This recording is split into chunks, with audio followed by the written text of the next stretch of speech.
তাই তো অদ্বৈত প্রভু আমার মহাপ্রভুকে কলেজে এনেছিল।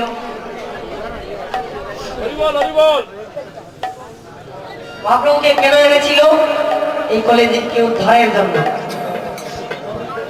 মহাপ্রভু এই কলেজে গিয়ে অদ্বৈতের ডাক শুনে অদ্বৈতেরা হওয়ানে মহাপ্রভু থাকতে পারলেন না। কিভাবে এসেছিল দেখেন।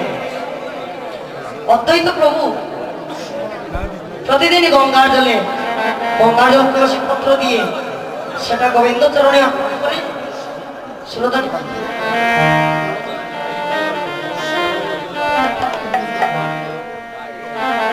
গঙ্গার জলে ভাসিয়ে দেয়। প্রতিদিনই তুলসী পত্রটা যায় কোন দিকে? পাঠি বলে। কিন্তু আজ অদ্বৈত প্রভুর পূজার সময় তুলসী পত্রটা যাচ্ছে কোন দিকে? উজান দিকে।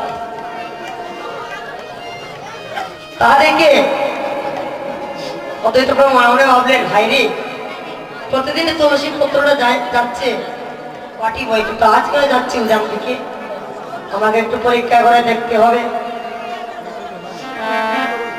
তাই আবার কি করেছে? অদ্বৈত প্রভু সুরধনী গঙ্গার তীরে হেঁটে হেঁটে চললেন। সুরধনী গঙ্গার তীরে তুলসী পত্রের সঙ্গে সঙ্গে তুলসী পত্র কি করেছিলেন? যেখানে মাতা সতী রানী স্নান করবে বলে প্রস্তুত হয়েছিলেন, মাতা সতী রানীকে সত্য প্রদক্ষিণ করে মাতা সতী রানী নাভি মূলে বিলীন হয়ে গেল। তাদেরকে অদ্বৈত প্রভু মনে মনে ভাবছে, আজ তো মানে মহাপ্রভু মাতা সতী রানীর গর্ভসিন্ধু ধন্য করে এই কলিযুগে আসছে। মাতা সতী রানীর গর্ভসিন্ধু ধন্য করে যখন এসেছিল, মহাপ্রভুর জন্ম হয়েছিল, তখন মহাদেব একটা পদ গিয়েছিল, ধন্য ধন্য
গৌর যখন জন্ম নিয়েছিলেন তখন কোন সময় জন্ম নিয়েছিলেন আমার মহাপ্রভু গোলাপস্থানায় দেখেন মহাজন বলছে ওরে ফাল্গুন অপুর নিমতি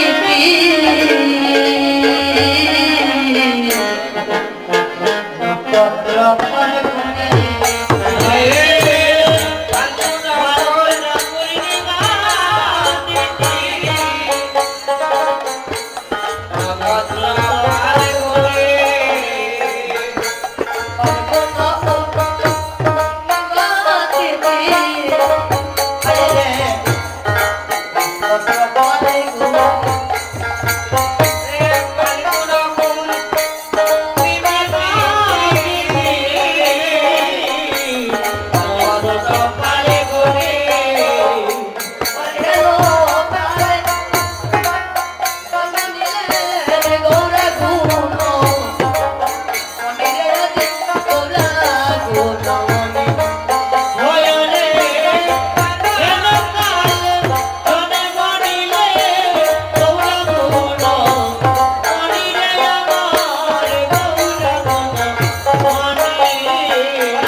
মহাপ্রভু এসে কলিজীবের দ্বারে দ্বারে হরিনাম বিতরণ করলেন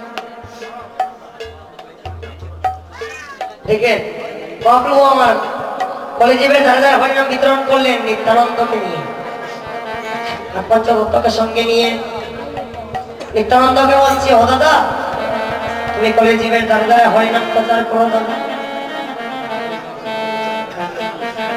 নিত্যানন্দ প্রভু বলছে নিমাই হরিনাম তো প্রচার করবই কিন্তু আমাদের এই কলির জীব ওই হরিনামটা গ্রহণ করতে চায় না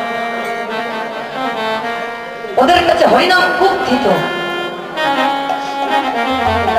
বলছে নিমাই বলছে আচ্ছা ও দাদা তার জন্য তো হাত চাললে হবে না ওরা যদি গ্রহণ না করে তার জন্য হাত চাললে হবে না দাদা আমি তোমাকে শিখিয়ে দিয়েছি আমি তোমাকে শিখিয়ে দেবো কিভাবে কলিজীবের দ্বারে দ্বারে হরিনাম বিতরণ করবে তুমি